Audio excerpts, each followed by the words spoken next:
Hi everyone, welcome back to another short story by Damon Runyon from his series of short stories collected in a book called On Broadway. And this next one is called The Brakeman's Daughter. It is coming on spring in Newark, New Jersey, and one nice afternoon I'm standing on Broad Street with a guy from Cleveland, Ohio by the name of the Hummingbird, speaking of this and that and one thing and another, when along comes a very tasty-looking young doll. In fact, she is a doll with black hair, and personally I claim there is nothing more restful to the eye than a doll with black hair, because it's even money, or anyway 9 to 10, that is, it is the natural color of the hair, and it seems that dolls will change the color of their hair to any color but black. And why this is, nobody knows. Except that is just the way dolls are. Well, besides black hair, this doll had a complexion like I do not know what, and little feet and ankles, and a way of walking that is very pleasant to behold. Personally, I always take a gander at a doll's feet and ankles before I start handicapping her, because the way I look at it, the feet and the ankles are the big tell in the matter of class. Although I wish to state that I see some dolls in my time who have large feet and big ankles, but who are by no means bad. But this doll, I'm speaking, is 100% in every respect. And as she passes, the hummingbird looks at her, and she looks at the hummingbird, and it is just the same as if they hold a 2-hour conversation on the telephone. For they're both young, and it is spring, and the way language can pass between young guys and young dolls in the spring without them saying a word is really most surprising, and in fact, it is practically uncanny.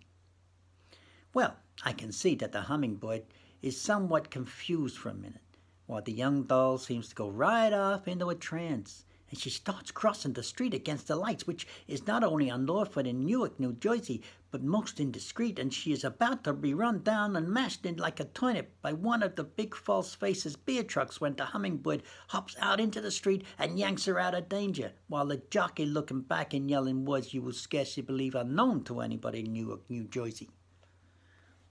Then the hummingbird and the young doll stand on the sidewalk chewing the fat for a minute or two, and it's plain to be seen that the doll is very much obliged to the hummingbird.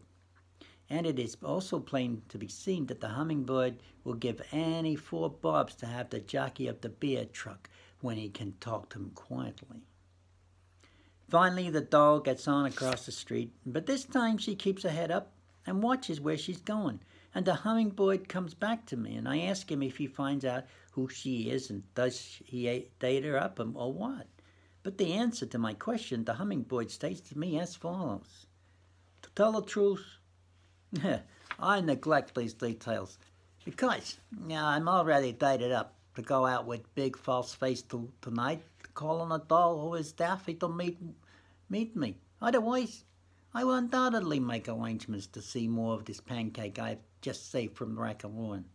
But big falsely tells me I'm going to see the most wonderful doll in the world, and one is very difficult to meet, so I cannot be picking up any excess at this time. In fact, Big Falsey tells me that every guy in the town will give his right leg for the privilege of meeting the doll in question. But she will have no part of them. But it seems that she goes not talking to Big Falsey on the street yesterday, and now nothing will be due, but she must meet up with me personally. Is it not remarkable, the way dolls go for me? Well, I say it is. I can see that the hummingbird is such a guy as thinks he has something on the dolls, and for all I know, maybe he has. And for he has plenty of youth, and good looks, and good clothes, and a nice little line of gab, and all these matters are given serious consideration by the dolls, especially the youth. Well, but I cannot figure any doll that the big false face knows being such a doll as the one the hummingbird just yanks out of the way at the beer truck. And in fact, I do not see how any doll whatever can have any truck with a guy as ugly as Big False Face. But then, of course, Big False Face is now an important guy in the business world, and has plenty of potatoes. And of course, potatoes are also something that is taken into consideration by the dolls. Big False Face is in the brewery business, and he controls a number of breweries in different spots on the Atlantic seaboard, and especially in New Jersey. And the reason the Hummingbird is in Newark, New Jersey at this time is because Big False Face gets a very huge idea in connection with these breweries.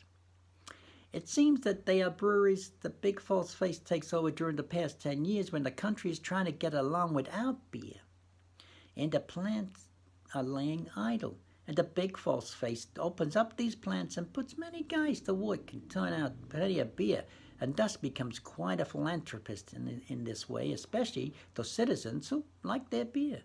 Although up to the time he gets going good as a brewer, Big False Face is considered a very humble character indeed.